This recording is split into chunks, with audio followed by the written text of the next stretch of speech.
fais lorsque tu attends? Est-ce que tu t'inquiètes? Parce que si tu es inquiet, ça veut dire que tu ne réalises pas qu'il y a quelqu'un à côté de toi. Si tu ne peux que dire, oh, est-ce que mon mari là viendra? Oh, machin, oh non, oh non, moi, oh non. Mais tu passes à autre chose quand tu attends quelque chose que tu sais que tu es avec ton ami. Tu es avec quelqu'un qui t'accompagne, qui t'encourage. Tu ne penses plus à ce que tu attends. Tu parles déjà d'autre chose avec cette personne. Alléluia. Amen. Même s'il faut raconter à cette personne ce que tu attends. Tu dis non, moi j'attends ma promotion. Ça c'est une belle promotion. Ah, mais qu'est-ce que tu vas faire lorsque tu as ton premier salaire? Qu'est-ce que tu vas faire? Oh, mon premier salaire, quand j'aurai ma promotion, mon premier salaire, c'est que je vais faire ceci, je vais faire ceci, cela, je vais payer telle chose à l'église. Oh, je vais faire ceci, je vais construire ça. Ce sont des projets par rapport à ta bénédiction que tu es en train de faire. Tu ne parles plus du fait que tu dois avoir ta bénédiction avec la personne qui est à côté de toi. Si tu continues à parler la même chose, oh, là où tu vois, je veux mon mari, là où tu vois, je veux mon mari. La personne qui vient, qui est à côté va dire, mais ce n'est pas lui que tu attends là. Tu ne fais que parler comme si tu n'étais pas sûr qu'il viendra. Alléluia. Amen. Pendant l'attente, il faut savoir que tu n'es pas seul. Ne te plains pas, parce qu'il y a une personne qui se plaint, c'est une personne qui est seule. Tu te plains de la solitude. Oui. Tu t'ennuies. Et vous voyez même pendant que tu attends quelqu'un, il y a même un boutiquier quelque part, non? N'est-ce pas? Oui. Il y a le boutiquier quelque part, vous vous déplacez un peu pour prendre un jus, vous revenez avec les coupés, là vous êtes là en train de manger. C'est ça quand tu considères que Dieu est avec toi. Quand il voit que tu t'ennuies un peu, il te donne un petit, il te donne un muscle pendant que tu attends ton mari là. Pendant que tu attends ton enfant, il te donne une autre bénédiction. Oui. Si tu attends le mariage, il va te donner le travail pour te donner la capacité de pouvoir attendre encore. Amen. Pour que tu ne puisses pas t'ennuyer. Alléluia. Dieu est avec toi. Il est dans la barque de ta vie. Et tout ce que tu traverses, ne pense pas que tu attends la bénédiction, là tu es seul. Tu es seul à attendre la bénédiction. Non, Dieu est là avec toi et il attend. Et nous allons voir ça dans Hébreux. Hébreux 13.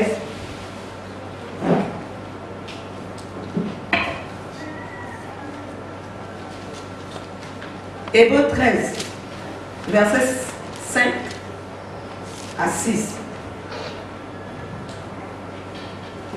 Ne vous livrez pas à l'amour de l'argent, contentez-vous de ce que vous avez, car Dieu lui-même a dit, je ne te délaisserai moins, et je ne t'abandonnerai moins.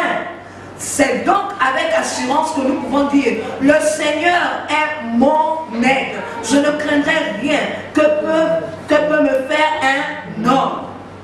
Alléluia. Amen. Je ne te délaisserai moins.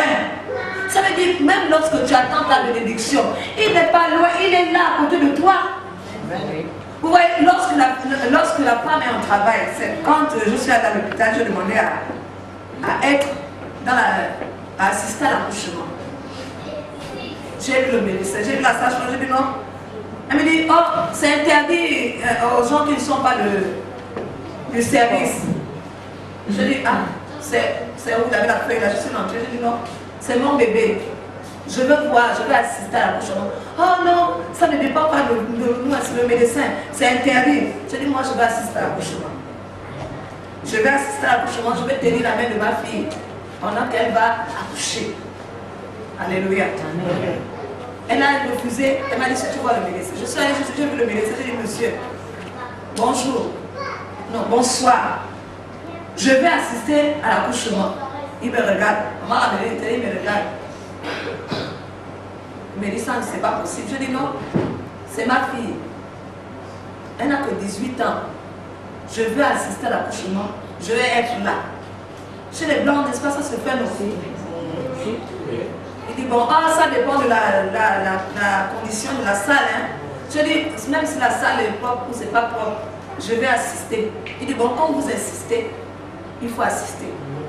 Et il m'a dit, bon, madame, ce n'est pas d'aujourd'hui, elle va pas assister à accoucher aujourd'hui, soit c'est peut-être dans 3 jours qu'elle va accoucher. Je dis, voilà, c'est pas dans 3 jours. Parce que là, vous avez provoqué l'accouchement. Moi, je ne peux pas penser que c'est dans 3 jours. Je suis là, elle ne va faire 3 jours. Je suis rentrée dans la salle, les visites étaient interdites. Je suis rentrée. J'étais à elle dit, madame, qu'est-ce que vous faites ici? Je dis, bon, je suis avec ma fille. Elle est en train de se tordre de douleur là. Je dis, je suis avec ma fille. Oh, vous devez sortir. Elle n'accouche pas maintenant. Et puis, elle va rester debout. Elle a du papier, elle m'a raconté. Je dis, non, elle va accoucher maintenant. Elle va accoucher aujourd'hui. Elle me dit, oh, non, ça veut dire dans 3 jours. Je dis, non, non. Elle me dit, mais elle est qu'à un doigt. Je dis, un doigt, c'est quoi? Elle me dit, non, à un doigt, elle est encore loin. Quand je sors, maman me dit, ah, un doigt, elle est encore loin. La belle, elle dit, ah, elle est encore loin. Je dis, non. Je retourne. Je dis, non, non. Je dis à sa chambre que non. Elle me dit, mais vous revenez encore. Je vous ai dit qu'il n'y a plus de visites. Vous devez attendre dehors. Il faisait presque 22 heures comme ça. Je dis, non. Je viens parce qu'elle ne doit pas accoucher dans 3 jours. Oh, ça dépend de Dieu, hein. Ça, je dis, mais vous avez bien dit, ça dépend de Dieu. Oui. Mais je suis là. Elle me regarde, je dis, mais je suis là. Dieu est en moi. Donc c'est moi qui décide. Oui. Quand je dis ça, elle me regardait comme ça.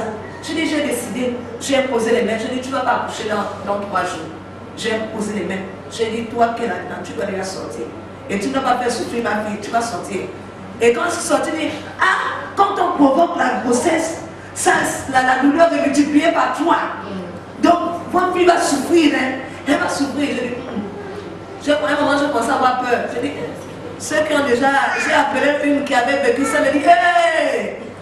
Ça là, non, non, quand on déclenche là, oh, j'ai pitié d'elle, oh, pitié, non, comment la pauvre petite va souffrir, vraiment. Je dis, non, non. Je dis, je suis là. Je suis restée jusqu'à 22 heures.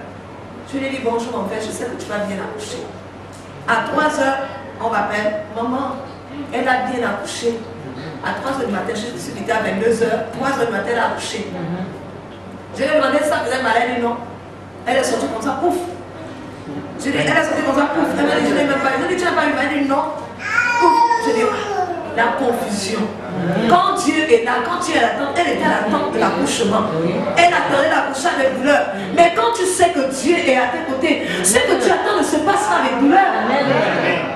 Mais quand tu ignores la présence de Dieu, parce que quand je suis partie, je lui ai dit, je m'en vais, mais sache que je suis là-haut. Je suis avec toi. Donc quand elle est partie, elle sait que sa mère était là avec elle. Même si je n'étais pas là de corps. Mais elle sait que j'étais là. En esprit. Oui. Donc son accouchement s'est passé comme je lui ai dit. Pourquoi? Parce que j'étais à côté d'elle. C'est comme toi. Ton attente de bénédiction, comme chacun de nous, doit se passer comme Dieu le dit. Parce que Dieu est avec toi. Mais si tu ignores la présence de Dieu à tes côtés, mais tu vas attendre, ce sera pénible de ta bénédiction, attendre de ta bénédiction. Tu vas les passer avec des tourments, avec des inquiétudes. Avec les inquiétudes, tu vas commencer à promener des regards inquiets. Mais quand tu sais que tu ne peux pas craindre les hommes, tu ne peux pas craindre la maladie, parce que Dieu lui-même, c'est lui qui prend soin de toi. C'est lui-même qui est ton aide. Il est écrit au verset 6, partie B. Le Seigneur est mon aide. C'est lui qui t'aide à attendre ta bénédiction. Parce que quand tu es impatiente, là, j'ai vu des personnes, des filles, surtout les femmes qui font ça. Les femmes n'aiment pas attendre. Elles parlent. Elles laissent tomber. Elles disent, oh non, je suis assez attendue. Elles parlent. Pour éviter, pourquoi? Parce que si tu es avec quelqu'un, tu auras quelqu'un qui va te dire, non, ne pars pas. Reste, attends, patient. Si tu réalises que Dieu est à tes côtés, tu vas entendre la voix de Dieu qui te dit, ne te fâche pas. Ça va, attends, patiente, ça va arriver. Alléluia. Amen. Dieu est notre aide. C'est lui qui nous aide à rentrer dans notre bénédiction, dans l'accomplissement de notre bénédiction. Alléluia. Amen. Mais il faut te rendre compte qu'il est dans la barque de ta vie. Amen. Même s'il semble dormir, bien qu'il ne dorme pas, qu'il ne dort pas, autant pour moi, bien qu'il ne dort pas, réveille-le. Qu'est-ce que les disciples ont fait? Ils l'ont réveillé parce qu'ils avaient conscience que Dieu était dans la barque. Mais nous, lorsqu'on voit que c'est long, on oublie que Dieu est là. On oublie que Dieu, on se dit, oh, quand j'étais, en tout cas, les enfants de l'autre là sont même plus vite bénis que nous. Vraiment, Seigneur, depuis que j'attends là, oh, que si j'étais de l'autre côté chez le Satan là, en 2, 4, 6, il m'aurait déjà donné. entre toi depuis là. Mais parce que tu ne te rends pas compte que Dieu est à tes côtés. Et qu'il t'aide à surmonter tout obstacle, toute épreuve. Oui. Alléluia. Amen. La patience, c'est une épreuve. La patience, c'est quelque chose de terrible que l'homme n'arrive même pas. L'homme qui me dit qu'il est vraiment patient, c'est un homme extraordinaire. Parce que nous tous, autant que nous sommes impatients. Nous expérimentons l'impatience à un moment de notre vie. Quand tu as la diarrhée et que il y a quelqu'un aux toilettes, est-ce que tu patientes? On expérimente, la personne qui dit qu'il n'a pas expérimenté l'impatience dans sa vie, je dis c'est faux. Vous, les femmes qui ont déjà enfanté là, vous êtes impatients d'expulser le locataire qui ne paye pas le loyer là. Un locataire qui ne paye pas le loyer, mange cadeau, tout cadeau. Vous êtes impatiente. Alléluia. Amen. Quand tu vas aller aux toilettes, il y a quelqu'un là-bas. Tu es impatient d'expulser. Nous avons expérimenté tout ce temps que nous sommes impatients. Alléluia. Amen.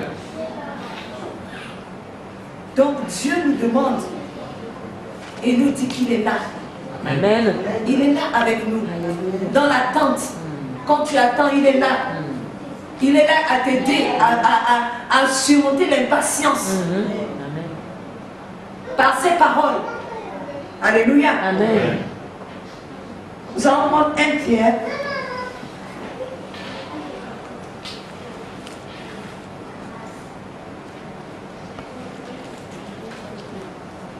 Pierre, verset 5.